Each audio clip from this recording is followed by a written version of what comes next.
Namin sa telepono si James na nasa Baler para sa shooting ng kanyang bagong music video, sinabi niyang kinabahan siya na makajamming ang pop princess.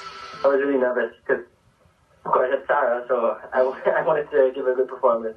Actually, I picked the song just because I really like it right now. First time was her concert in Dubai, but it was definitely my first time to perform with her in Assam.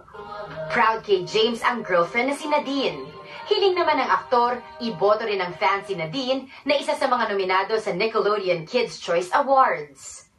Excited ding ibinalita ni James na may special trip abroad muli sila ni Nadine. I'd like to go and watch Coldplay in Korea. Nadine's a big fan of Coldplay. May nakalinyang pelikula rin daw sila ng girlfriend.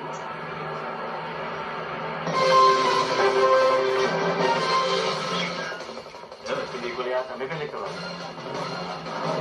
So, abangan. At yan ang mga balitang nakalap